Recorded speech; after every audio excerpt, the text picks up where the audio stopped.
அன்பு சகோதர சகோதரிகளுக்கு எல்லாருக்கும் வணக்கம். கிறிஸ்தியேசுக்குள் அழைக்கப்பட்ட மிகவும் அன்பான நாகர்கோயில், தூத்துக்குடி, மார்த்தாண்டம், தென்காசி மற்றும் திருநெல்வேலியில் இருக்கிற தேவ பரிசுத்தவான்கள் அனைவருக்கு நம்ம வரவேற்கிறோம். இந்த முதலாம் வால்யூமுடைய நம்ம படிப்பு தியானம் பண்ற இந்த வகுப்பு கிளாஸ்க்கு நீங்க எல்லாருக்கும் தெரியுற மாதிரி இது வந்து 5வது இல்லாட்டி 6வது நான் நினைக்கிறேன் இருக்கிற கிளாஸ். ஃபர்ஸ்ட் சாப்டரு நம்ம கிட்டத்தட்ட ஒரு பாதிக்கு மேல நம்ம பகுதி பார்த்துக்கிறோம். இதுல நம்மளுடைய படிக்கிற விதமாவது நம்ம ஒரு பேரா நம்ம வந்து படிப்போம், சகோதரி படிப்போம். அதுக்கு சுருக்கமா அதோடைய இருக்கிற அர்த்தம் உங்க முன்பாக வைக்கிறோம். அதுக்கு பின்பு வந்து நம்ம என்ன பார்க்கறோம்னா, உங்களுக்கு அந்த பேரா மேல அந்த எடுத்து படிச்சுட்டு இருக்கிற பேரா மேல உங்களுக்கு ஏதாவது கேள்விகள் இருந்தா, கருத்துக்கள் இருந்தா நீங்க தாராளமா நீங்க அந்த நேரத்துல நீங்க தெரிவிக்கலாம். அதுக்கு பின்பு நம்ம அடுத்த பேராக்கு நம்ம போவோம். ஒரு சின்ன ஆரம்பத்துல சொல்ல வேண்டிய விஷயம் என்னன்னா, போன தடவை நம்ம அந்த தியானம் பண்ணும்போது நீங்க ஞாபகம் இருக்கும், ஒரு விஷயம் நம்ம பார்த்தோம். அதாவது பூமியின் மேல் இருள், ஜனத்தின் மேல் இருள். அதோடைய விளக்கம் என்ன வந்து பிரதர் சதீஷ் கோயம்புத்தூர் அவர் கேட்டாரு. நம்ம வந்து உங்களுக்கு பிப்ளிக்கல் கமெண்ட்ஸ் வந்து சொல்லிட்டோம். ஆனா முக்கியமான விஷயம் அங்கே கவனிக்க வேண்டிய காரியம் என்ன என்றால், பூமி, ஜனம்.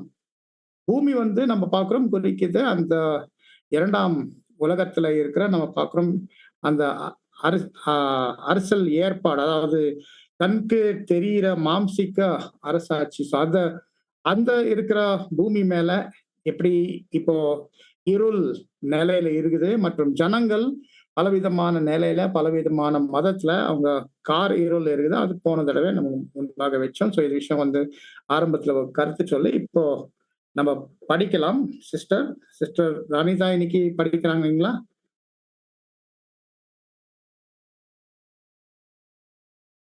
படிக்கவா? படிங்க சிஸ்டர். அந்த அந்த பேஜ் நம்பர் சொல்லிட்டு பேர சொல்லிட்டு பாசிங்க. பக்கம் 17 செகண்ட் பேராகிராஃப். ஆனால் உலகத்திற்கு வரப்போகிற ஆசீர்வாதங்கள் உறுதியானது என்றும் அது நிறைவேற இஸ்ரேலையும் உள்ளடக்கிய ஒரு ஆவிக்குரிய ராஜ்யம் ஸ்தாபிக்கப்பட யூதரிலும் புறஜாதியாரிலும் இருந்து தெரிந்தெடுக்கப்பட்டு உன்னதமான ஆவிக்குரிய சுபாவத்திலும் வல்லமையிலும் உயர்த்தப்படும் ஒரு சிறு மந்தை தேர்ந்தெடுக்கப்பட்ட பிறகே அந்த ஆவிக்குரிய ராஜ்யம் வரும் என இயேசு போதித்த சுவிசேஷம் பெந்தேகோஸ்தே நாளுக்கு பின்பே சபையாரால் அறிந்து கொள்ளப்பட்டது.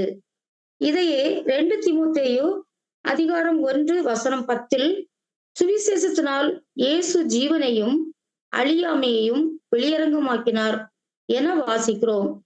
அது முதற்கொண்டு இன்னும் அதிகமாக இவ்வெளிச்சம் பிரகாசிக்கிறதென்று யோவான் 16வது அதிகாரம் வசனம் 12 மற்றும் 13 கர்த்தர் கூறும்போது இன்னும் அநேக காரியங்களை உங்களுக்கு சொல்ல வேண்டியதாய் இருக்கிறது. அவைகளை நீங்கள் இப்போது தாங்க மாட்டீர்கள். சத்திய ஆவியாகி அவர் வரும்போது சகல சத்தியத்திலும் உங்களை வழிநடத்துவார். வரப்போகிற காரியங்களையும் உங்களுக்கு அறிவிப்பார் என்றார். இந்த இருக்கிற பேராகிராஃப்ல நம்ம ஞாபகம் வைக்கணும் ஒரு சப் டைட்டில். அதாவது யூதர்கள் எதிர்பார்த்தாங்க கர்த்தருடைய முதலாம் வருகையில உலகமுடைய ஆசீர்வாதம் அவங்க மூலமாய் அது வெளிப்படும். இது வந்து யூதர் யுகத்துல நியாயப்பிரமாணம் பழைய ஏற்பாடோட இருக்கிற வெளிச்சத்துல அவங்கள வந்து எதிர்பார்த்தாங்க, நினைச்சிட்டாங்க. தேவனுடைய திட்டத்துல இஸ்ரேல் தேசமே ஒரு பிரதான தேசமாய் அவங்க மூலமாய் இந்த பூமிக்கு ஆசீர்வாதம் வெளிப்படும். ஆனால் கர்த்தராகிய இயேசு கிறிஸ்துடைய முதலாம் வருகையில அவர் வெளிப்பட்ட அந்த சுவிசேஷத்தின் மூலமாய் ஒரு திட்டம் வெளிப்பட்டுச்சு. தேவனுடைய திட்டம் வெளிப்பட்டுச்சு. எப்படி வந்து இந்த பூமியிலிருந்து மனுஷர்கள்ல இருந்து ஒரு சிறு மந்தை தேர்வு எடுக்கும். அந்த சிறு மந்தையுடைய தேர்வுல முதலாவது யூதர், பின்பு புறஜாதிகள் மத்தியிலிருந்து இது தேர்வு நடக்கும். இது வந்து எப்படிப்பட்ட இருக்கிற ஜீவனுக்கு கேட்டாக்கா, ஒரு ஆவிக்குரிய ஜீவன், பரலோகக்குரிய ஜீவன், கர்த்தராகிய இயேசு கிறிஸ்துடைய கூட. இந்த வகையில வந்து கர்த்தர் இயேசு அவருடைய முதலாம் வருகையில வெளிப்பட்டார். தேவனுடைய தெய்வீக திட்டத்துல 2 விதமான ரட்சிப்பு. ஒண்ணு ஜீவனையும், ஒண்ணு அழியாமையும். இப்ப இந்த விஷயத்தை வெளிப்படும்போது இது ரொம்ப ஆச்சரியமா இருந்தது. ஆனா அந்நாள் வரை, அந்த சுவிசேஷ யுகம் ஆரம்பத்திலிருந்து இந்நாள் வரை, இந்த தேவனுடைய திட்டத்தின் சம்பந்தப்பட்ட விஷயங்கள் வெளிச்சம், அது பிரகாசம், அது வெளிப்பட்டுட்டே வந்துன்னு இருக்கிறது. அது விஷயம் வந்து நம்ம ஞாபகத்துல வைக்கணும். அந்த வசனம் எதை நம்ம வாசித்தோம் இப்போ, யோவான் 16ஆம் அதிகாரம் 12, 13. யோவான் 16ஆம் அதிகாரம் வசனம் 12 மற்றும் 13. இன்னும் அநேக காரியங்களை நான் உங்களுக்கு சொல்ல வேண்டியதாய் இருக்கிறது. அவைகளை நீங்கள் இப்பொழுது தாங்க மாட்டீர்கள். சர்ச்சி ஆவியாகி அவர் வரும்போது சகல சத்தியத்திற்குள்ளும் உங்களை நடத்துவார். அவர் தம்முடைய சுயமாய் பேசாமல் தாம் கேள்விப்பட்டவைகள் யாவையும் சொல்லி வரப்போகிற காரியங்களை உங்களுக்கு அறிவிப்பார். இந்த வசனத்தின் மேல சாரி இந்த இந்த இந்த வசனத்தின் மேல மற்றும் இந்த பேரா மேல சகோதர சகோதரிகள் மத்தியில ஏதாவது கேள்விகள், கருத்துக்கள் இருந்தனா நீங்க தெரிவிக்கலாம்.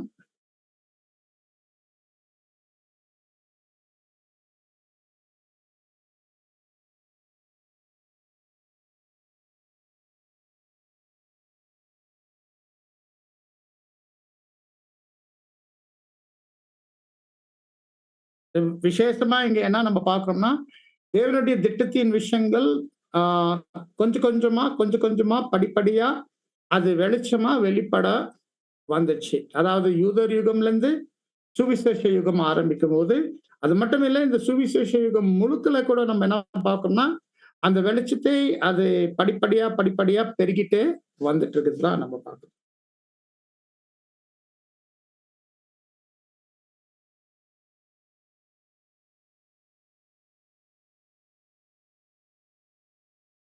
யாருக்கு கேள்வி இல்லைங்களா? கருத்து இல்லைங்களா?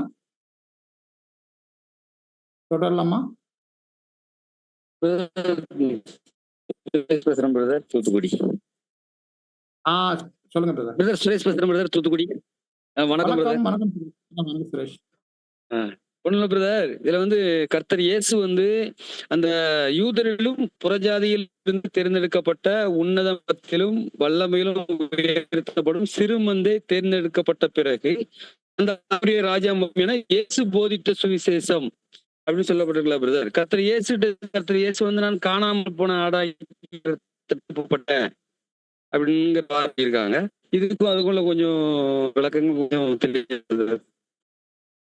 நீங்க கேக்குற விஷயம் வந்து இங்க இந்த பேரல்ல வருது இல்ல. ஆனா நீங்க கேக்குற விஷயம் என்னன்னா, அந்த கர்த்தராகிய இயேசு கிறிஸ்து அவரு மாம்சத்துல இருந்த நாட்கள்ல 3.5 வருஷம், அவருடைய ஞானஸ்நானத்துல இருந்து அவருடைய மரணம் வரைக்கும், அந்த சுவிசேஷ யுகத்தின் துவக்கத்துல அவருக்கு கொடுக்கப்பட்ட அந்த வேலை என்னன்னா, வெறும் அந்த இஸ்ரேல் தேசத்துக்குள்ள யூதர்களுக்கு மத்தியில அவங்களுக்கு மட்டும் முதல் அழைப்பு இந்த சுவிசேஷ யுகத்தோடு இருக்கிற இவ்வளவு பெரியதான ரட்சிப்பு இந்த சிறுமந்தை வாய்ப்புக்கு.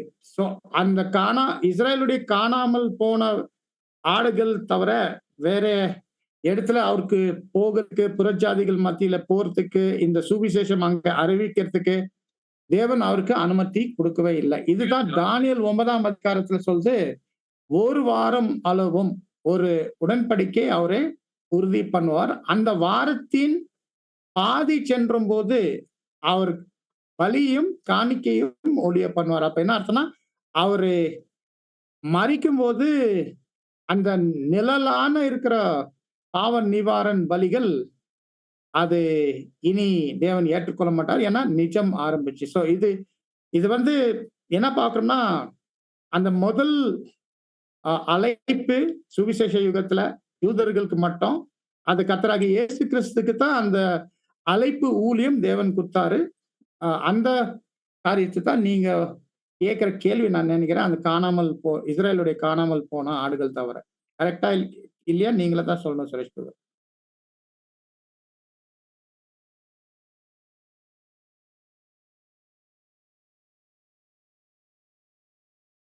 சுரேஷ் பிரதர். கேக்கா? பிரதர் கேக்கா? உங்க வாய்ஸ் அதாவது இப்ப கேக்குது. Sorry brother. அந்த ஆவிக்குரிய ராஜ்யம் வரும் என இயேசு போதித்த சுவிசேஷம் அப்படிங்கும்போது கர்த்தர் இயேசு முதலாம் வருகையில அப்படிப்பட்டு போதிச்சாங்களா? யூதர்களுக்கும் புறஜாதிகளுக்கும் இந்த வாய்ப்பு போகும் கர்த்தர் இயேசு. இல்ல அந்த ராஜ்யம் வந்து யூதர் யுகம் இருக்கிற வரைக்கும் யூதர்கள் மத்தியில அவங்க என்ன புரிஞ்சுட்டாங்கன்னா அது பூமிக்குரிய ராஜ்யம் தான் புரிஞ்சுட்டாங்க. இந்த ஆவிக்குரிய ராஜ்யத்தின் விஷயம் வந்து புதுசா வெளிப்பட்டுச்சு கர்த்தராகிய இயேசு கிறிஸ்துடைய உபதேசத்துல. நீங்க ஞாபகம் இருக்கும் அவருடைய எல்லா உபதேசம் எப்படி இருந்துச்சு? பரலோக ராஜ்யம், பரலோக ராஜ்யம், பரலோக ராஜ்யம். அந்த ஆவிக்குரிய ராஜ்யம்.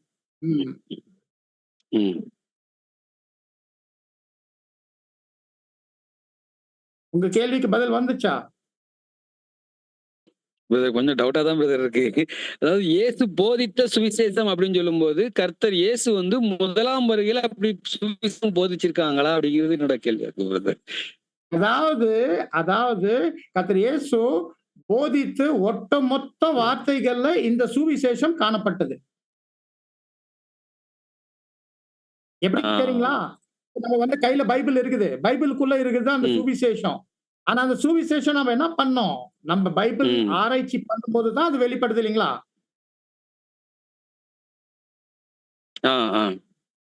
அதே மாதிரி இயேசு கிறிஸ்துடைய வார்த்தைகளுக்குள்ள போய் படிச்சு கேட்டு தியானம் பண்ணி அங்கத்துல இருந்து வெளிப்படுது அந்த சுவிசேஷத்துடைய திட்டம். சரி பிரதர், தேங்க்ஸ் பிரதர், புரியுது. Welcome welcome. எப்பவுமே பைபிள் மற்றும் இயேசு கிறிஸ்துடைய இருக்கிற உபதேசம் ஒரு கொள்கை எப்படி தேவன் வச்சுக்கிறான்னா பூட்டப்பட்ட நிலை. பைபிள்ல வந்து எப்படி பூட்டு இருக்குது? இங்கே கொஞ்சமும் அங்கே கொஞ்சமும். கர்த்தர் இயேசு கிட்ட என்ன பூட்டு தேவன் வச்சார்னா அவர் உவமை பாஷை தவிர வேற எந்த பாஷையும் அவர் பேசவே இல்லை.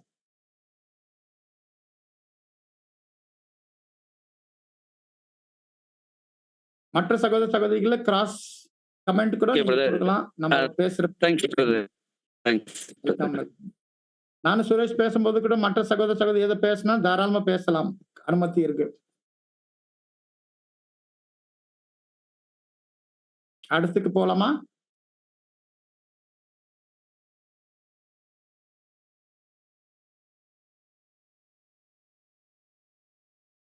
தொடரலாம் சிஸ்டர்.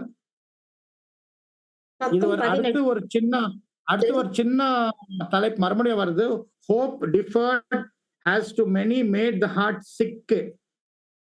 இது விஷயம் தமிழ்ல இருக்கா சிஸ்டர் அந்த டைட்டில்? இல்ல பிரதர், தலைப்பு கிடையாது, பேராகிராஃப் தான் கொடுத்திருக்கு. ஓ பிரதர், ஒரு சின்ன क्वेश्चन கேட்கலாமா? கேளுங்க. பிரதர் ஒண்ணும் இல்ல, இப்ப பிரதர் ஒரு क्वेश्चन கேட்டாருங்களா?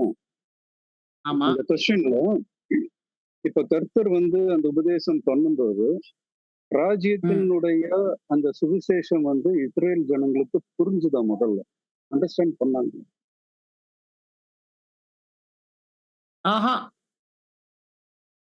ஒரு அளவுக்கு தான், அவங்க முழுசா அவங்க புரியல. ஆனா ராஜ்யத்துக்குள்ள இருக்கிற சுவிசேஷம் வார்த்தைகள் இயேசு பேசினார். அழைப்பே அவங்களுக்கு அவங்க திறக்க விட்டுட்டார். ஆனா எந்த அளவுக்கு அவங்க புரிஞ்சிட்டாங்க அது நீங்க நல்லா தெரியும். அதுக்கு வந்து சில விஷயங்கள் வேணும்.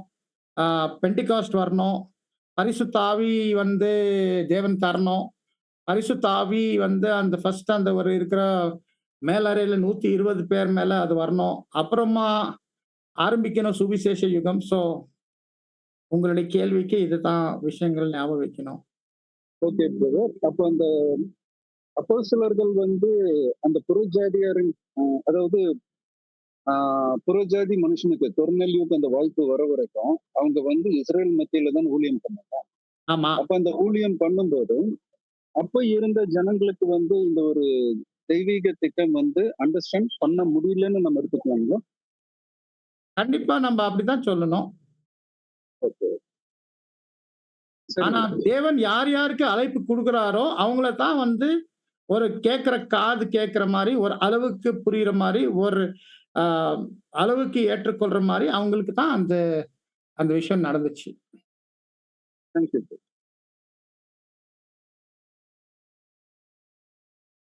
Continue sister. அந்த சப்டைட்டில் இல்லீங்களா? சப்டைட்டில் இல்ல பிரதர்.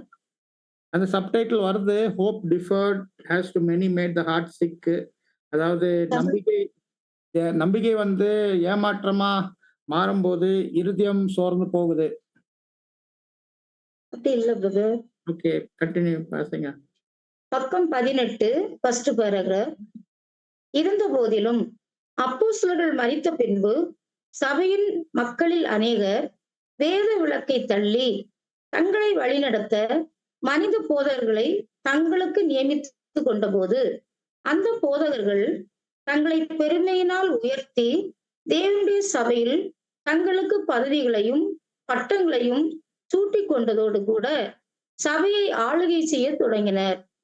பின்பு இவர்கள் தேவ வார்த்தைக்கு விரோதமாக குருக்கள் என்று மற்றவர்களால் தாங்களே மேன்மைப்படுத்தியதுடன் இவர்களே தங்களை சரியான விசுவாசத்தில் வழிநடத்துபவர்கள் என்று மிதமிஞ்சி மதிக்கப்பட்டனர். இப்படியாக தவறே இல்லாத தேவனுடைய பரிசுத்த வார்த்தைகள் நிராகரிக்கப்பட்டு தவறுகள் நிறைந்த மனித போதனைகளால் மிதமிஞ்சி மதிக்கப்பட்ட போக்கு மார்க்கம் என்னும் ஒரு மாபெரும் அமைப்பு அச்சமயத்தில் உருவெடுத்தது.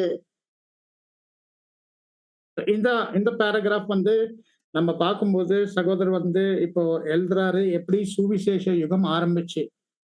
சுவிசேஷ யுகம் ஆரம்பும்போது நம்ம ஞாபகம் வைக்கணும், இந்த இடத்துல அவர் விசேஷமாய் அவர் பேசின்னு இருக்கிறார். முதல் 2 சபை காலகட்டம்.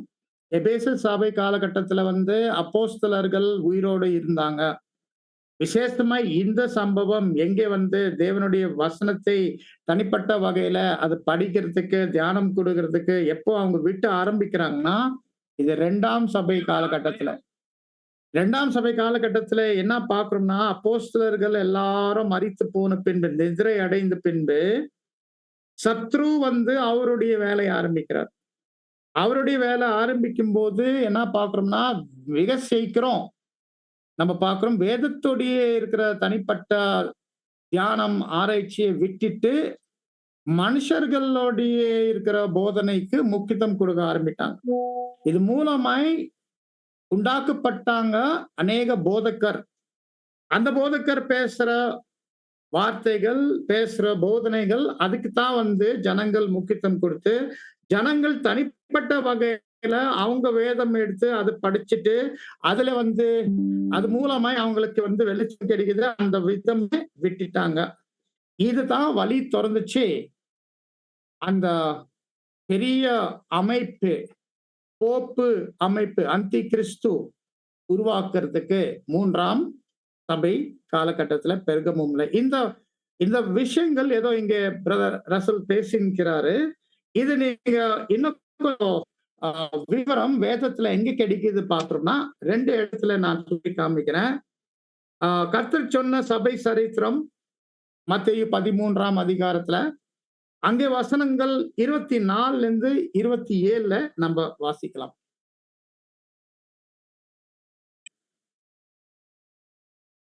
மத்தேயு 13 வசனங்கள் 24ல இருந்து 27. மத்தேயு 13வது அதிகாரம் வசனம் 24 முதல் 27 வரை 23 வேறொரு உவமையை சாரி சிஸ்டர் 24ல இருந்து 20 மன்னிக்கணும். கண்டினியூ. வேறொரு உவமையை அவர்களுக்கு சொன்னார். பரலோக ராஜ்யம் தன் நிலத்தில் நல்ல விதையை விதைத்த மனுஷனுக்கு ஒப்பாய் இருக்கிறது. மனுஷர் நித்திரை பண்ணுகையில் அவனுடைய சத்துரு வந்து கோதுமைக்குள் களைகளை விதைத்து விட்டு போனான். பயிரானது வளர்ந்து கதிர் விட்ட போது களைகளும் காணப்பட்டது. வீட்டு ஜமானுடைய வேலைக்காரர் அவனிடத்தில் வந்து, ஆண்டவனே, நீர் உமது நிலத்தில் நல்ல விதையை விதைத்தீர் அல்லவா? பின்னே அதில் களைகள் எப்படி உண்டானது என்றார்கள். இங்க நம்ம பார்க்கிறோம், இங்கே கோதுமை வேதத்தின் ஆதாரமா உண்டாக்கப்பட்ட உண்மையான கிறிஸ்தவர்கள் நம்ம பேர் சொல்றோம், புதிய சிருஷ்டி. ஆனா மனுஷர்கள் நிதிரை அடைந்த பின்பு 12 அப்போஸ்தலருடைய மரணத்துக்கு பின்பு சத்ரு சாத்தான் அவர் ஆரம்பிக்கிற வேலை, அது கலைகள் கோதுமை மத்தியில அவர் விதைத்து போனார். இதுதான் விஷயத்தை பார்க்கிறோம். தேவனுடைய வசனம் இல்லாம, வேதத்தை இல்லாம மனிதனுடைய போதனைக்கு முக்கியத்துவம் கொடுத்து செவி கொடுக்கிற இந்த வகுப்பார், இவங்க தான் பேர் அளவுக்கு இருக்கிற கிறிஸ்தவர்கள். இது இது வந்து 2வது சபையில நடக்கிற சம்பவம் கர்த்தர் சுற்றி காமிக்கிறார். இதே விஷயம் வந்து நீங்க பார்க்கலாம். இது நடக்குது 2ஆம் முத்திரையில வெளிப்படுத்தல் 6ஆம் அதிகாரம் வசனம் 3, 4.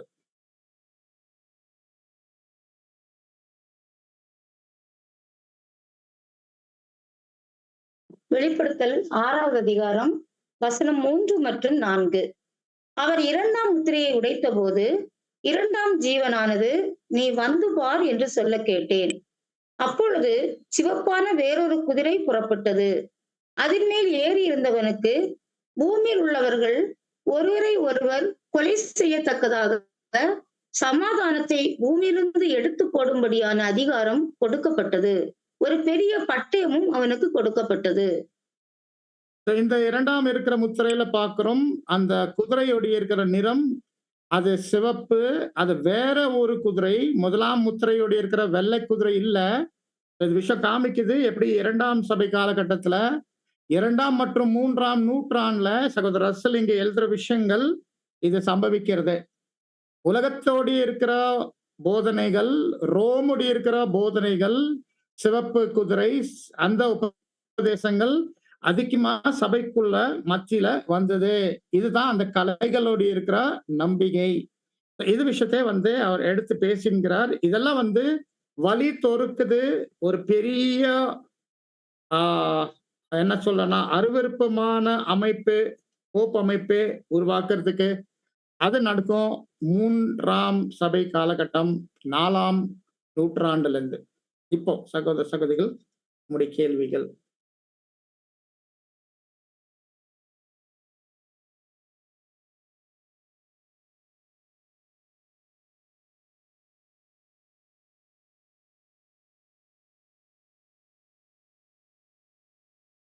சிவப்பு குதிரைக்கு ஆவிக்குரிய பொருள் என்ன பிரதர்? வேற ஃபர்ஸ்ட் ஆஃப் ஆல் பாயிண்ட் வந்து இது வேற. குதிரை குறிக்கிறது உபதேசம், சிவப்பு வந்து குறிக்கிறது ரோம். வெளிப்படுத்தல் 12ஆம் அதிகாரம் 3ஆம் வசனத்துல போகனா ஒரு சிவப்பான வலசர்ப்பம் அங்கே காணப்படுது.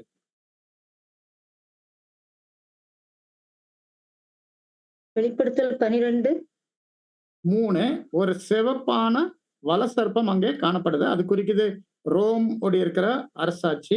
இப்போ இந்த சிவப்பு இது குறிக்குது ரோம், ரோமிஷ் டாக்ட்ரின்ஸ், ரோம்ல நம்பிட்டு இருந்தது உபதேசங்கள். இது வந்து நம்ம பார்க்கிறோம் சபைக்குள்ள நுழைய வந்தது சத்ருவோடைய அந்த கலை விதை விதைக்கதல்ல.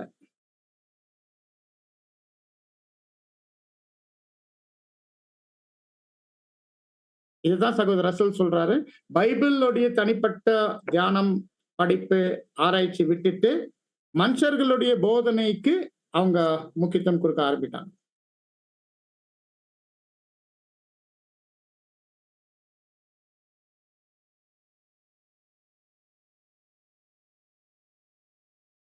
சகோதர சகோதரிகள் ஏதாவது இருக்கா பேசுறதுக்கு, கேட்கறதுக்கு?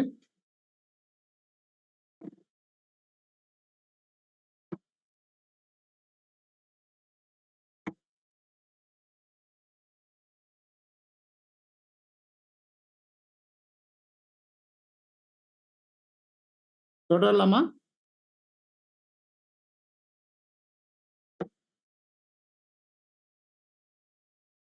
படிக்கவா? படிங்க சிஸ்டர். பக்கம் 18 கடைசி பேராகிராஃப். இவ்விதமாய் சத்தியம் நிராகரிக்கப்பட்டதன் விளைவாக வெகு மோசமான மற்றும் தீமையான விளைவுகள் ஏற்பட்டது. எல்லோரும் அறிந்தபடி திருச்சபையையும் நாகரீகம் அடைந்த மக்களையும் இந்த அமைப்பானது அடிமைகள் ஆக்கினதுடன் மனித பாரம்பரியங்களையும் போதனைகளையும் ஏற்றுக்கொள்ள வழி நடத்தினது. இந்த அடிமைத்தனத்திலிருந்து மறைக்கப்பட்டிருந்த வேதாகமும் மற்றும் சுயாதீனமும் சீர்திருத்தம் என்று அழைக்கப்பட்ட தைரியமான மற்றும் ஆசீர்வாதமான பலமிக்க அடியின் மூலம் விடுதலை அடைய பெற்றது. இந்த சீர்திருத்தத்திற்காக தைரியசாலிகளாகிய லூத்தர், ஸ்விங்லி, மெலிங்தோன், விக்லிப், நாக்ஸ் போன்ற அநேகரை தேவன் எழுப்பினார். போப்பு மார்க்கமானது வேதத்தை தள்ளி சபைக்கு தரப்பட்டிருந்த கட்டளைகளையும் கொள்கைகளையும் மாற்றியதுடன் இச்சபையின் மனித கட்டளைகளையும் கொள்கைகளையும் உண்மை சபைக்குள் நுழைத்து விட்டனர் என்ற உண்மையை இவர்கள் சுட்டிக்காட்டினர். மேலும் பிரதர், இது பெரிய பேராகிராஃப். போதும். இங்க வந்து நம்ம பார்க்கிறோம் இந்த தேங்க்யூ சிஸ்டர். இங்க பார்க்கிறோம் இங்க இந்த பேராகிராஃப்ல வந்து பிரதர் எழுதுறாரு அந்த சபை சரித்திரம் 3வது 4வது 5வது இருக்கிற சபைகள்ல எங்கே நம்ம பார்க்கிறோம் சுவிசேஷ யுக காலத்துல இந்த ஒரு பிரம்மாண்டமான அமைப்பு போப் அமைப்பு ஸ்தாபிக்கப்பட்டது. எப்படி வந்து அவங்களுடைய இருக்கிற போதனைகளுக்கு அவங்களுடைய விசுவாசத்துக்கு ஜனங்கள் மற்றும் உலகத்தை அவங்க அடிமை பண்ணிட்டாங்க. எப்படியெல்லாம் ஒரு மோசமான பாதிப்பு இருந்துச்சு இந்த அமைப்புடைய ஆளுகை மூலமாய் இதெல்லாம் வந்து வெளிப்பட்டது. பின்பு தேவன் வந்து 5ஆம் சபை காலகட்டம் மற்றும் விசேஷமாய் 6ஆம் சபை காலகட்டம் ஆரம்பும் போது சீர்திருத்தம் வழியாய் வேதத்தின் வெளிச்சம் வெளிப்பட ஆரம்பிச்சு படிப்படியா சில குறிப்பிட்ட விசேஷ நபர்கள் வந்து தேவன் கருவியா பயன்படுத்திட்டாரு. ஜான் விக்லிஃப் 5ஆம் சபையின் தூதன், மார்ட்டின் லூத்தரு 6ஆம் சபையின் தூதன், அநேக இருக்கிற சீர்திருத்தம் வாதிகள் நம்ம பார்க்கிறோம். Ulrich Zwingli, Melanchthon, Knox, John Knox, அநேகர் இவங்க மிக முயற்சி பண்ணி ஜனங்கள் மத்தியில வேதத்தோடு இருக்கிற வெளிச்சத்தை வெளிப்படுத்திட்டாங்க. அவங்க ஜனங்கள் கிட்ட சுற்றி காமிச்சாங்க என்னெல்லாம் அவங்க நினைச்சிட்டு நம்பிட்டு இருந்தாங்க. என்ன நினைச்சிட்டான்னா நம்ம பைபிள் தான் நம்ம விசுவாசிக்கிறோம், பைபிள்ல இருந்து தான் நம்ம வந்து இருக்கிற ஆசாரியர்கள் நம்மளுக்கு சொல்லி தராங்க, அது வந்து வேதத்துல இல்ல, அது வேதம் அப்படி சொல்றதே இல்ல, இவங்க சொல்ற போதனை எல்லாம் வேதத்துல காணப்படுறது இல்ல, இது மனிதனோட இருக்கிற போதனைகள். இது வந்து அவங்க மிக பிரயாசத்துல நிறைய நேரத்துல வந்து அவங்க உயிரே கொடுத்துட்டாங்க. அவங்க அது பிரயாசம் பண்ணிட்டாங்க. சீர்திருத்தம் ரெஃபார்மேஷன் காலத்துல தான் இங்க நம்ம பார்க்கிறோம். சோ இப்போ சகோதர சகோதரிகள் இந்த பேராகிராஃப் மேல ஏதாவது கேள்விகள் இருந்தா நீங்க கேட்கலாம். பிரதர் வணக்கம் பிரதர். ஒரு கேள்வி பிரதர். கன்னிராஜ் பிரதர் வணக்கம்.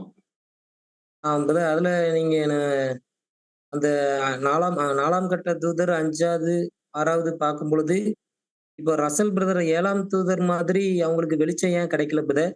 ஏன்னா முதலாவது நம்ம அந்த பேரால பாக்குறோம், சத்திய ஆவியாகி அவர் வரும் பொழுது சகல சத்தியத்திலும் உங்களை வழி நடத்துவார்.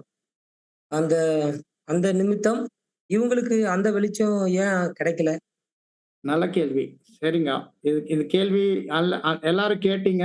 இதுல நீங்க யார் வேணும் நான் பதில் கொடுத்த பின்பு யார் வேணும் உங்க கருத்துக்கள் பேசலாம். காரணம் என்னன்னா நம்ம ஞாபகம் வைக்கணும், இந்த யுகம் ஆரம்பும் போது சுவிசேஷம் யுகம் ஆரம்பும் போது கண்டிப்பா மேலறையில பரிசுத்தாவி கொடுக்கப்பட்டது. அது என்ன பரிசுத்தாவின்னா ஆவினால் ஜனப்பிக்கிறதுக்கு, இவ்வளவு பெரியதான ரட்சிப்புக்கு ஏற்றுக்கொள்றதுக்கு, புது சிருஷ்டி அவங்க உருவாக்குறதுக்கு அந்த பரிசுத்தாவி கொடுக்கப்பட்டது. 1ஆம் சபை காலகட்டத்துல வந்து அப்போஸ்தலர்கள் உயிரோடு இருக்கும்போது நம்ம என்ன பார்க்கணும்னா சத்தியம் ஆரம்பிச்சு வெளிப்பட்டது. அந்த எபேசு சபையோடு ஏற்ற வேலை ஆகாரம் வெளிப்பட்டது வேதத்திலிருந்து, வேதத்தின் வெளிச்சம் வெள்ளை குதிரை. ஆனா எப்போ அப்போஸ்தலர்கள் மரித்து போனாங்க 2ஆம் 3ஆம் 4ஆம் 5ஆம் சபை காலகட்டம் வந்து நம்ம பார்க்கிறோம். இது எப்படிப்பட்ட சமயம் இருந்துச்சுன்னா உலகத்துல இதுக்கு பேர் கொடுக்கப்பட்டது இருள் யுகம், டார்க் ஏஜஸ்.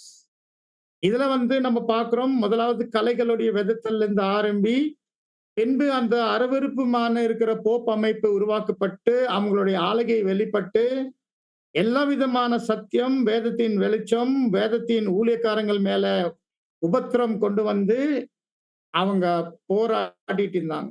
இது மறுபடியும் இது சத்தியத்தை எப்படி வெளிப்படுது நம்ம பார்க்கிறோம்னா, 6ஆம் சபை காலகட்டத்துல, முதலாவது 5ஆம் சபை காலகட்டத்துல ஜான் விக்லிஃப் முதலாவது ஜனங்கள் புரியிற மொழியில பைபிள் ஆங்கிலத்துல அவர் கொண்டு வராரு. அது மூலமே 6ஆம் தூதன் ஆம், மார்ட்டின் லூத்தருக்கு அவர் வேதம் படிக்கிறதுக்கு ஒரு உதவி ஆகுது. பிற்பாடு அவர் மூலமாய் வெளிப்படுது அந்த ஜெர்மன் பைபிள் மற்றும் அநேக உபதேசங்கள், விசேஷமாய் பாவ மன்னிப்புக்கான இதெல்லாம் வந்து ஃபைனல் கிளைமேக்ஸ் எங்க போகுதுன்னா, சகோதரர் ரசல் 7ஆம் சபை காலகட்டம் ஞாபகம் வைங்க. 7ஆம் சபை காலகட்டத்துல ஏன் சகோதரர் ரசலுக்கு இவ்வளவு சத்தியம்? இது சகோதரர் ரசல் காரணத்துக்கு இது வரல. இது காரணம் வந்து கர்த்தராகிய இயேசு கிறிஸ்துவோடைய 2ஆம் வருகையில லவோதோக்கியா சபை மாம்சத்துல இருக்கிறாங்க. ஞாபகம் இருக்கா? யோவான் கிட்ட கர்த்தர் என்ன சொன்னாரு? நான் வரும் அளவும் அவர் உயிரோடு இருக்கு, எனக்கு சித்தம் இருந்தா உங்களுக்கு என்ன? கர்த்தருடைய 2ஆம் வருகைக்கு பின்பு 7ஆம் சபை மாம்சத்துல இருக்கிறதுனால 7ஆம் தூதன் மூலமாய் வெளிப்படுது ஏராளமான சத்தியங்கள். இது முழு சுவிசேஷ யுகத்துல இந்த அளவுக்கு வெளிப்படவே இல்லை. சகோதரர் தேங்க்யூ பிரதர். இதுதான். மற்ற சகோதர சகோதரிகள் ஏதாவது பேசினா பேசலாம்.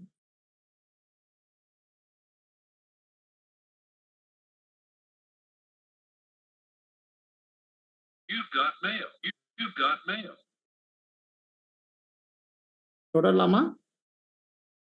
நம்ம அவசரம் பண்றது இல்ல. பட் உங்களுக்கு நீங்க ஏதோ கேள்வி இல்லைன்னா நம்ம அடுத்துக்கு போகலாம்.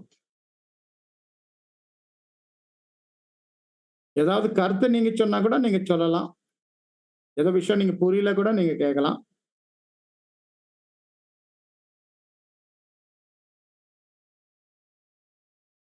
சிஸ்டர் நீங்க தொடரலாம். பிரதர் யாரோ கை தூக்குனாங்க. Alvin brother. Alvin brother sorry.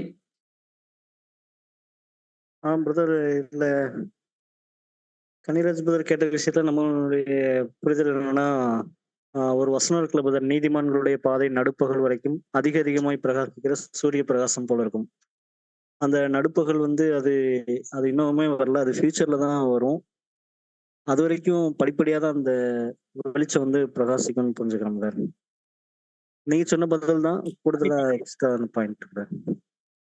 கண்டிப்பா கண்டிப்பா கண்டிப்பா. நீதிமானுடைய வெளிச்சம் நடுப்பகல் வரைக்கும் அது அதிகமா பிரகாசமா தான் இருக்குது. அது உண்மைதான்.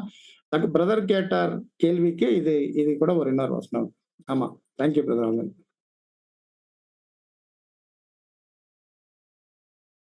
படிக்கலாமா பிரதர்? கண்டினியூ பண்ண சிஸ்டர். பக்கம் 19 6வது லைன்ல இருந்து. மேலும் அமைப்பானது தேவனுடைய வார்த்தைக்கு விரோதமாக எதிர்த்து நிற்பதுடன் மனித பாரம்பரியத்தின் மேல் கட்டப்பட்டுள்ளது என நிரூபித்தார்கள். இந்த சீர்திருத்தவாதிகளும் அவர்களை பின்பற்றினவர்களும் போப்பு மார்க்கத்தை எதிர்த்ததினால் புராட்டஸ்டன்ட்கள் என்று அழைக்கப்பட்டதுடன் இவர்கள் தேவனுடைய வார்த்தை ஒன்றே விசுவாசத்திற்கும் நடக்கைக்கும் ஏற்ற சட்டம் என கூறினர். அநேக உண்மையான ஆத்துமாக்கள் சீர்திருத்த கால வெளிச்சம் இருந்தவரை அவ்வெளிச்சத்தில் நடந்தார்கள். ஆனால் ஒரு சிறிய வளர்ச்சிக்கு பின்பு வெளிச்சத்தில் நடப்பதற்கு பதிலாக தங்களுக்கு ஏற்ற சில தலைவர்களை ஏற்படுத்தி கொண்டு அதற்கு மேல் தேர்ச்சி அடையாமல் போனார்கள். மேலும் சத்தியத்தில் வளர்வதற்கு பதிலாக தங்களுக்கு கிடைக்கப்பெற்ற குறைந்த சத்தியத்தை வைத்து தாய் சபையின் தவறுகளோடு தங்களை இணைத்து கொண்டு தங்களுக்கு தாங்களே வேலையடைத்துக் கொண்டார்கள். சீர்திருத்தவாதிகள் கண்டுபிடித்ததற்கு மேலாக இனி ஒன்றும் கண்டுபிடிக்க முடியாது என பெரும்பாலான கிறிஸ்தவர்கள் இந்த மூட நம்பிக்கையில் மூழ்கி அநேக வருடங்களுக்கு முன்பாக சொல்லப்பட்ட கோட்பாடுகளையே நம்பி வருகின்றனர். இங்கே அன்புக்குரிய சகோதர சகோதரிகளை ரொம்ப சீரியஸ் மேட்டர் வந்து 7ஆம் தூதன் பேசியிருக்கிறார். நல்லா கவனம் கொடுங்க. இங்கே 7ஆம் தூதன் என்ன சொல்றாருன்னா, இப்பதான் ஆல்வின் சொன்னாருங்களா, நீதிமானுடைய வெளிச்சம் நடுப்பகல் வரைக்கும் அதிகமா பிரகாசமா ஆகுது இல்லைங்களா? இன்னொரு விஷயம் என்ன சொன்னாரு, இன்னும் நடுப்பகல் நிலை வரல கூட சொன்னார் இல்லைங்களா? அப்ப அந்த விஷயம் வந்து எந்த அளவுக்கு அது உண்மையா இருக்கிறார் நீங்க புரிஞ்சுக்கணும். பிரதர் என்ன சொல்றாருன்னா, இதே மாதிரி மெதுவா மெதுவா வெளிச்சம் வெளிப்பட்டது. ஒவ்வொரு சபை காலகட்டத்துல 5ஆம் சபை, 6ஆம் சபை, அப்புறமா 7ஆம் சபை. ஆனா ஜனங்கள் வந்து அந்த சத்தியத்தை முதல் வாங்கி ஏற்றுக்கொண்டு, நெக்ஸ்ட் அவங்க என்ன பண்ணிட்டாங்க, அந்த சத்தியத்தை வெளிப்பட்ட கருவிகள், அந்த கருவிகளே தலைவர்களா பண்ணி, பிற்பாடு வந்து அவங்கள சொன்ன வார்த்தை மட்டும் இது சத்தியம், இதுக்கு பின்பு எந்த சத்தியம் இல்ல. இதுதான் வெளிப்பட்ட தேவனுடைய வெளிச்சம். இதுக்கு பின்பு வேற எந்த வெளிச்சம் வெளிப்பட முடியாது. இப்படி சொல்லிட்டு அந்த அந்த கருவிகளுக்கு அதிகமா மிஞ்சித்து இருக்கிற மதிப்பை கொடுத்து அவங்க பெரிய தவறு பண்ணிட்டாங்க. இந்த விஷயத்தை வந்து பிரதர் வந்து சுற்றி காமிக்கும் போது, இது ஒரு பெரிய ஒரு மூட நம்பிக்கை. தேவனுடைய ஜனங்கள் என்ன நினைக்கிறாங்கன்னா, ஒரு குறிப்பிட்ட சத்தியம் ஒரு குறிப்பிட்ட நபர் மூலமாய் வெளிப்படும் போது, எல்லா சத்தியம் வெளிப்பட்டாச்சு. இதுக்கு பின்பு வேற சத்தியம் வெளிப்படாது. இது வந்து நம்ம பார்க்கிறோம். ஆக்சுவலி பைபிள்ல சொல்றது 7ஆம் தூதனுக்கு கூட இது நடந்துச்சு. நம்ம ஞாபகம் வைக்கணும். 7ஆம் தூதன் கர்த்தருடைய 2ஆம் வருகை காலத்துல பிரசன்னத்துல வாழ்வு கொண்டிட்டு இருக்கிற நிமித்தம் கர்த்தர் இயேசு அவரை பயன்படுத்தி ஒரு அறுவடை செய்தி வெளிப்பட்டது. அந்த அறுவடை செய்தி வெளிப்படும் போது நம்ம பார்க்கிறோம், அது மிகவும் ஆச்சரியமா இருந்தது. அது இன்னைக்கு கூட மிகவும் ஆச்சரியமா இருக்குது. ஆனா அந்த இருக்கிற தெய்வீக கருவி மாம்சத்துல இருக்கும்போது, இந்த லவோதிக்கேயா சபை தேவனுடைய ஜனங்கள் என்ன பண்ணிட்டாங்களான்னா, வசனத்துல வாசிக்கலாம். வெளிப்படுத்தல் 19ஆம் அதிகாரம் 10வது வசனம். வெளிப்படுத்தல் 19வது அதிகாரம் வசனம் 10. அப்பொழுது அவனை வணங்கும்படி அவனுடைய பாதத்தில் விழுந்தேன். அவன் என்னை நோக்கி, இப்படி செய்யாதபடிக்கு பார், உன்னோடும் இயேசுவை குறித்து சாட்சியிட்ட உன் சகோதரரோடும் கூட நானும் ஒரு ஊழியக்காரன். தேவனை தொழுதுகொள். இயேசுவை பற்றின சாட்சி தீர்க்க தரிசனத்தின் ஆவியா இருக்கிறது என்றான். இந்த சம்பவம் வந்து நம்ம பார்க்கிறோம். சகோதரர் ரசல் 7ஆம் தூதன் அவர் வந்து மாம்சத்துல இருக்கும்போது இது நடந்துச்சு. இது வந்து அது கடிந்து கொள்றதுக்கு அவர் எப்படி எல்லாம் அந்த காலத்துடைய ஊழியக்காரங்கள், கோல் போட்டியர்ஸ், பயனாளி ஊழியர்கள் எல்லாரும் கூட்டி ஒரு பெரிய மீட்டிங் போட்டு எல்லாருக்கும் முன்னாடி அவர் எடுத்து சொன்னார், கேள்விப்படுறேன் நீங்க எல்லாரும் உங்க ஊழியத்துல பிரதர் ரசல் பேர் பயன்படுத்திக்கிறீங்க. தயவு செய்து இது நிப்பாட்டு. இது வந்து நம்மளுடைய ஊழியம் இல்ல. நம்முடைய ஊழியம் வந்து பிதாவாகிய தேவன் மற்றும் கர்த்தராகிய இயேசு கிறிஸ்து பேர் எடுத்து சொல்லணும். நீங்க நினைக்கிறீங்களா பிரதர் ரசல் வந்து தேவன் பயன்படுத்திக்கிறார்? அப்படி இருந்தா ரொம்ப சந்தோஷம். பிரதர் ரசலுக்கு ரொம்ப நன்றி. இந்த மாதிரி தேவன் இனி பிரதர் ரசல் பயன்படுத்த போறானா சாகிற வரைக்கும் பிரதர் ரசல் அது செய்வார். இதுக்காக ஏதோ விசேஷமான கனம் மரியாதை ஜனங்கள் கிட்ட, தேவ ஜனங்கள் கிட்ட பிரதர் ரசல் விரும்புறது இல்ல. தேவ ஜனங்களோட இருக்கிற அன்பு போதும். நீங்க தயவுசெய்து convention report sermons CRS page number 125 போய் படிச்சு பாருங்க. இதுதான் இந்த வசனம் 19:10 நிறைவேற்றுதல். ஆனால் யோவான் லவோதிக்கேயா இந்த சம்பவத்துல கற்றுக்கொண்டு ஏதோ அவங்க வந்து அந்த மாதிரி செய்யாதபடிக்கு பண்ணாங்களா? இல்ல. இப்ப வாசிங்க 22ஆம் அதிகாரம் வசனங்கள் 8-10. வெளிப்படுத்தல் 22 வசனங்கள் 8-10. வெளிப்படுத்தல் 22வது அதிகாரம் வசனம் 8 முதல் 10 வரை. யோவானாகிய நானே இவைகளை கண்டும் கேட்டும் இருந்தேன். நான் கேட்டு கண்டபோது இவைகளை எனக்கு காண்பித்த தூதனை வணங்கும்படி அவன் பாதத்தில் விழுந்தேன். அதற்கு அவன், நீ இப்படி செய்யாதபடிக்கு பார், உன்னோடும் உன் சகோதரரோடும் தீர்க்கதரிசிகளோடும் இந்த புஸ்தகத்தின் வசனங்களை கைக்கொள்ளுகிறவர்களோடும் கூட நானும் ஒரு ஊழியக்காரன். தேவனை தொழுதுகொள் என்றான். பின்னும் அவர் என்னை நோக்கி, இந்த புஸ்தகத்தில் உள்ள தீர்க்க தரிசன வசனங்களை முத்திரை போட வேண்டாம், காலம் சமீபமாய் இருக்கிறது. இதுல அன்புக்குரிய சகோதர சகோதரிகளை ரொம்ப ரொம்ப ஆழமான விஷயம் இருக்குது. இந்த ஆழமான விஷயத்தை நம்ம பார்க்கும்போது முதலாவது காரியத்தை இது எங்கன்னா பார்க்கணும், இது பிரதர் ரசல் உயிரோடு இருக்கிற நாட்கள்ல இது நடக்கிறது இல்ல. இது எப்ப நடக்குதுன்னா, இது சகோதர ரசலுக்கு இல்ல, இது கண்டும் கேட்டும் கேட்டும் கண்டும்.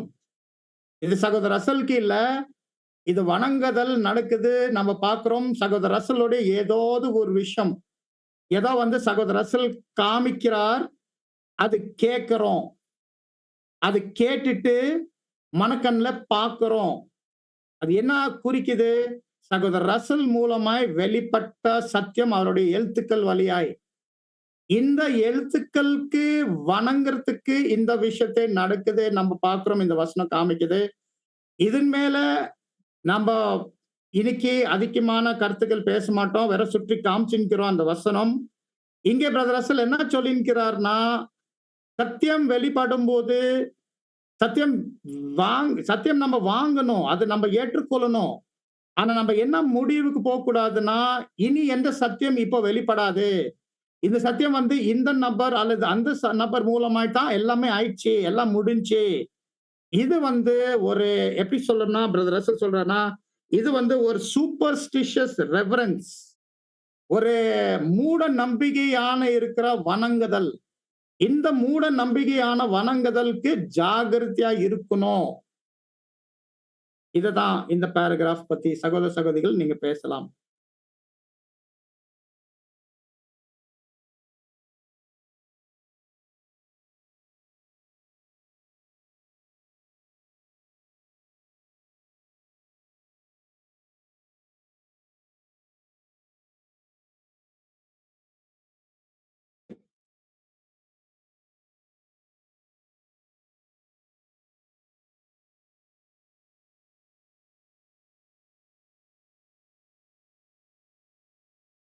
யாருக்கு ஏதாவது கேள்வி இல்லைங்களா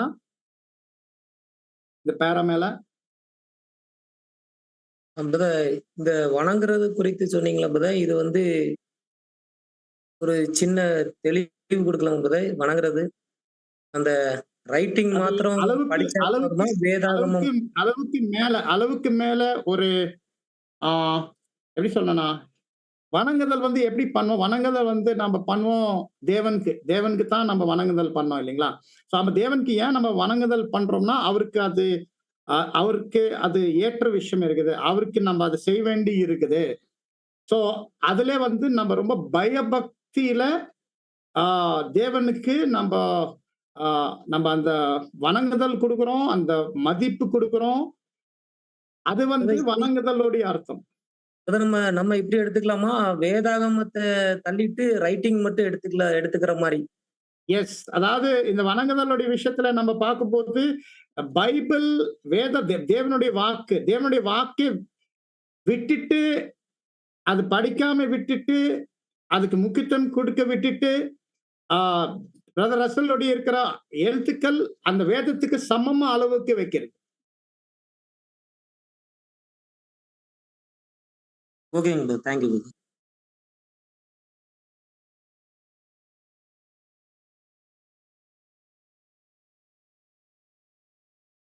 அதாவது பிரதர் ரசல் என்ன எழுதியிருக்கிறார்னா, வெளிச்சம் வெளிப்பட்டுட்டே வந்துன்னு இருக்குது, அநேக கருவிகள் மூலமாய் வெளிப்பட்டுட்டே வந்துன்னு இருக்குது. அந்த இருக்கிற வெளிச்சத்தை நாம வாங்கி நன்றி சொல்லி, இன்னும் வெளிச்சங்கள் இன்னும் மிச்சம் இருக்குது. எனக்கு நீங்க நல்லா தெரியும், நீங்க யாருன்னா வேணும், நீங்க எக்ஸ்பேண்டட் பிப்ளிக்கல் கமெண்ட்ஸ் EBC அந்த புக் எடுத்து படி, அந்த வசனமா அந்த கமெண்ட்ஸ் கொடுக்க படி. எப்படி அநேக வசனங்களுக்கு எந்த கமெண்டே இல்ல. விசேஷமாய் நீங்க பாருங்க, வெளிப்படுத்தல் புஸ்தகத்துல அநேக மற்ற இடங்கள்ல கமெண்ட்ரியில அதுக்கு என்ன அர்த்தம்? இன்னும் கொஞ்சம் வெளிச்சம் வெளிப்பட வேண்டி இருக்குது. அதுக்காக நம்ம காக்கணும்.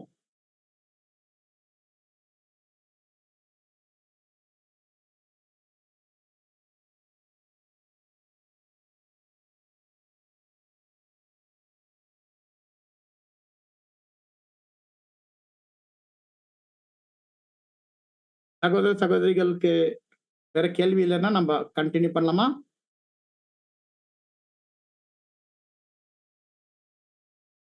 பக்கம் 19 கடைசி பெற இது மிகவும் மோசமான தவறாகும். நிச்சயமாகவே சீர்திருத்த காலத்தில் ஏற்கனவே இருந்த தவறான போதனைகள் நீக்கப்பட்டு ஒரு சில விசேஷமான சத்தியங்கள் வெளியான போதிலும் கிறிஸ்தவர்கள் அப்போதனைகளிலேயே தங்களை உட்படுத்தி இருந்தாலும் அதன் பின்பும் தொடர்ச்சியாக வெளிவர வேண்டிய விசேஷமான சத்தியங்களை ஆராயாமல் பழைய பாரம்பரிய வேலிக்குள்ளேயே இருந்து விட்டனர். உதாரணமாக ஆதாமும் மற்றவர்களும் முற்றிலும் அறிந்திராத ஜலப்பிரளயம் வருகிறது என்பதை ஒவ்வொருவரும் விசுவாசிக்க வேண்டும் என்பது நோவா காலத்து சத்தியம். ஆனால் தற்காலத்தில் ஜலப்பிரளயம் வரப்போகிறது என்று போதித்தால் அது சத்தியமல்ல. ஆனால் தொடர்ச்சியான யுகங்களை பற்றிய ஏற்ற காலத்தின் மற்ற சத்தியங்கள் வெளிப்பட வேண்டியதாய் இருக்கும் போது அவ்வெளிச்சத்தில் நடக்காமல் பல வருடங்களுக்கு முன்பு சொல்லப்பட்டு நடந்து முடிந்த எல்லா சத்திய வெளிச்சத்தை நாம் பெற்றிருந்தாலும் இன்னும் நாம் குறிப்பிடத்தக்க அளவு இருளிலேயே இருக்கிறவர்கள் ஆவோம். இந்த பேராகிராஃப் நான் திருப்பி படிக்க போறேன். எனக்கு இது கொஞ்சம் நீங்க புரிஞ்சுக்கணும். என்னதான் பிரதர் சொல்லின்னு வரார் பாருங்க. சிஸ்டர் மன்னிக்கணும், மறுபடியும் பாருங்க. ஏன்னா இந்த பேராகிராஃப்ல பிரதர் என்ன சொல்லின்னு வரார், கொஞ்சம் அது ரொம்ப முக்கியம். இது மிகவும் மோசமான தவறாகும். நிச்சயமாகவே சீர்திருத்த காலத்தில் ஏற்கனவே இருந்த தவறான போதனைகள் நீக்கப்பட்டு ஒரு சில விசேஷமான சத்தியங்கள் வெளியான போதிலும் கிறிஸ்தவர்கள் அப்போதனைகளிலேயே தங்களை உட்படுத்தி இருந்தாலும் அதன் பின்பும் தொடர்ச்சியாக வெளிவர வேண்டிய விசேஷமான சத்தியங்களை ஆராயாமல் பழைய பாரம்பரிய வேலிக்குள்ளேயே இருந்து விட்டனர். உதாரணமாக ஆதாமும் மற்றவர்களும் முற்றிலும் அறிந்திராத ஜலப்பிரளயம் வருகிறது என்பதை ஒவ்வொருவரும் விசுவாசிக்க வேண்டும் என்பது நோவா காலத்து சத்தியம். ஆனால் தற்காலத்தில் ஜலப்பிரளயம் வரப்போகிறது என்று போதித்தால் அது சத்தியமல்ல.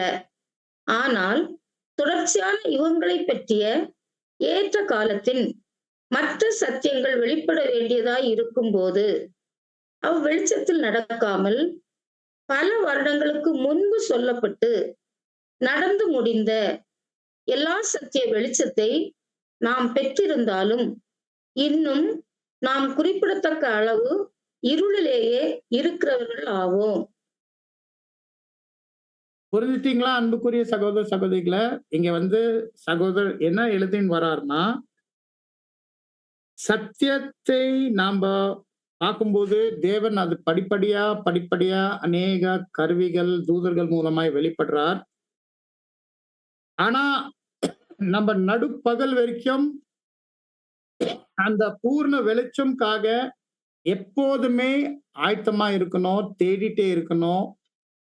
ஒருவேளை நாம பாரம்பரியான வேலி போட்டு இல்ல எல்லாமே முடிஞ்சு இதுக்கு மேல எதுவுமே வெளிப்படாது, அப்போ நம்ம ஒரு அளவுக்கான இருக்கிற இருட்டுல இருக்கும்.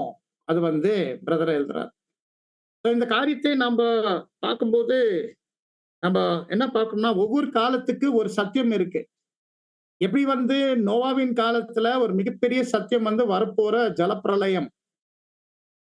இதே மாதிரி எந்தெந்த காலகட்டத்துல நம்ம இருக்கிறோம், அந்த காலகட்டத்துல என்ன மாதிரி சத்தியம் இருக்குது, ஏற்ற வேலை சத்தியம் இருக்குது, நாம புரிஞ்சுக்கணும். இது ரொம்ப ரொம்ப முக்கியமான காரியமே இருக்கிறது தான் இங்க நம்ம பார்க்கிறோம். ஒருவேளை இந்த விஷயத்துக்கு முக்கியத்துவம் கொடுக்காம ஒரு 50 வருஷம் 10 வருஷம் 100 வருஷம் முன்னாடி இருக்கிற சத்தியங்களை தான் வந்து இப்போ முக்கியத்துவம் கொடுத்து, இப்போது இருக்கிற காலகட்டத்துல இப்ப எந்த சத்தியம் நம்ம வந்து எதிர்பார்க்கணும், எந்த சத்தியத்துக்கு நம்ம முக்கியத்துவம் குடுக்கணும், அதுக்கு நம்ம இடம் குடுக்கலன்னா, அப்போ ஒரு பாரம்பரியான வேலி நம்ம கட்டின்னு இருக்கிறோம். ஓரளவுக்கான இருக்கிற இருட்டுல கூட நம்ம இருப்போம். இப்ப யாருக்கு ஏதாவது கேள்வி நீங்க கேட்கலாம். இதுதான் கடைசியான நேரம் ஆயிடுச்சு. இப்ப இந்த கிளாஸுடைய கடைசியில யாருக்கு ஏதாவது கேள்வி இருக்குன்னா நீங்க கேட்கலாம் அன்புக்குரிய சகோதர சகோதரிகள்.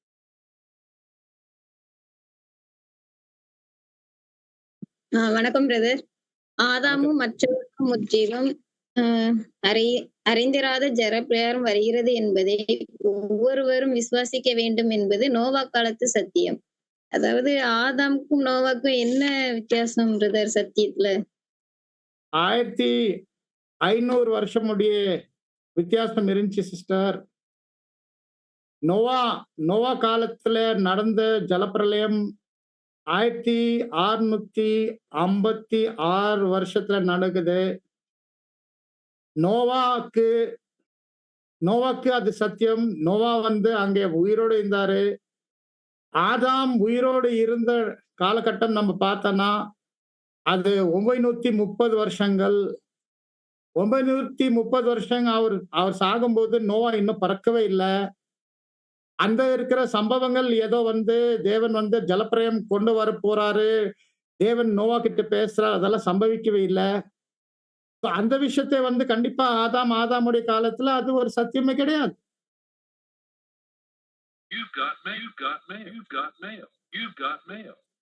புரியுதுங்களா சிஸ்டர்? ஆதாம் வந்து கீழ்ப்படியாம இது பண்ணிட்டாங்க. ஆனா நோவா வந்து சத்தியத்தின்படி நடந்தார்ல. நோ சத்தியம் பத்தி பேசுறது சிஸ்டர். ஆதாம் காலத்துல ஜலப்பிரளயம் பத்தி அறிவு இல்ல, அவ்வளவுதான். ஓ சரி சரி. ஆதாம் காலத்துல ஜலப்பிரளயமுடைய அறிவே இல்லை. ஏன்னா அந்த காலகட்டம் இன்னும் வரல, அவ்வளவுதான். Thank you brother. வெல்கம். மற்ற சகோதர சகோதரிகள் நீங்க கேட்கலாம். பிரதர் வணக்கம் பிரதர். வணக்கம் சிஸ்டர். இது ஃபர்ஸ்ட்ல படிச்சாங்க இல்லையா பிரதர், இது மிகவும் மோசமான தவறாகும். இந்த வணங்குதல் இந்த மாதிரி யோசனை, இந்த நபர் மூலமாய் தான் எல்லா சத்தியம் வந்துச்சு, இதுக்கு மேல எந்த சத்தியம் வராது, இது ஒரு மிகவும் மோசமான இருக்கிற காரியம் அப்படி சொல்றாங்க. ஓகே ஓகே பிரதர், அதுதான் கொஞ்சம் கன்ஃபியூஸா இருந்துச்சு. Thank you brother. அந்த பேரட் 2 டைம்ஸ் படிச்சு வச்சேன், உங்களுக்கு அது விஷயம் வந்து பாக்குறதுக்கு. சுரேஷ் பிரதர், தூத்துக்குடி சுரேஷ் பிரதர் வாசிங்க. இது மிகவும் மோசமான தவறாகும் அப்படின்னு சொல்லப்பட்ட அந்த கருத்துக்கு இப்ப வந்து பிரதர் ரசல் கொடுத்த அந்த விளக்கங்கள் மட்டும் இல்ல, இன்னும் விளக்கங்கள் இருக்கு, நீங்க ஆராய்ச்சி பண்ணுங்க அப்படின்னு சகோதரர் சொல்ற மாதிரி இருக்கா பிரதர்? உண்மை, அதுதான் புரிஞ்சுக்கலாமா? அதுதான் சொல்லியிருக்கிறாரு அவர். இங்கே மட்டும் இல்ல, அவர் பைபிள்ல கூட சொல்லியிருக்கிறாரு. வெளிப்படுத்தல் 22ஆம் அதிகாரம் 8-10 அதுதான் கூட சொல்லியிருக்கிறாரு. நீங்க எக்ஸ்பேண்டட் பிப்ளிக்கல் கமெண்ட்ஸ் எடுத்து படிச்சுட்டான்னா, ரெவல்யூஷன் பக்கம் நீங்க படிச்சுன்னா அநேக வசனங்கள் பார்த்தா நோ கமெண்ட்ஸ் இருக்கும். எரேமியா படிங்க, ஏசாயா படிங்க, நோ கமெண்ட்ஸ் இருக்கும். Okay brother, thanks brother.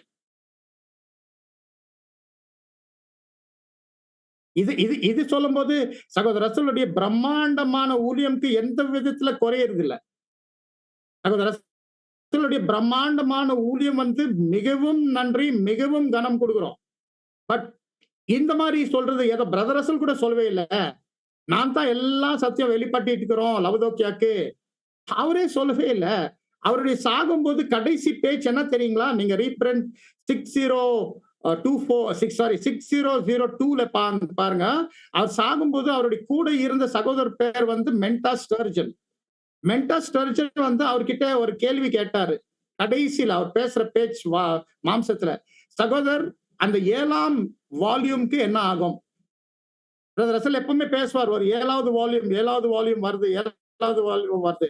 அவர் என்ன சொல்றாரு தெரியுமா? பதிலே கடைசி சொல்ற பேச்சு மாம்சத்துல, தேவன் வேற யார வச்சு எழுதி வைக்கிறார். அப்ப இது என்ன அர்த்தம்னா, இன்னும் கொஞ்சம் சில சத்தியங்கள் இருக்குது, வெளிப்பட வேண்டி இருக்குது, அது தேவன் வெளிப்படுவார். ஏன்னா நீதிமானுடைய இருக்கிற வெளிச்சம் நடுப்பகல் வரைக்கும் அதிகமா பிரகாசமா தான் இருக்கும். நம்ம எதிர்பார்க்கணும். அதுதான் விஷயம். இதுதான் பிரதர் ரசல் வெளிப்படுத்தல் 22:10 சொல்றாரு. அந்த புஸ்தகத்தை பைபிள் முத்திரை போடாதீங்க. காலம் சமயமா இருக்குது.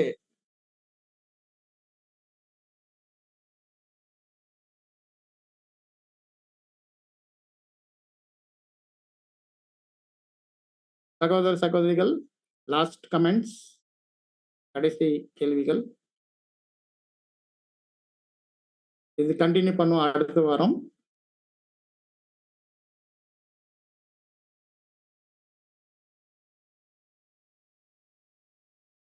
யாருக்கு கமெண்ட் இல்லைன்னா ரொம்ப நன்றி, வணக்கம், thank you. Over to brother frame.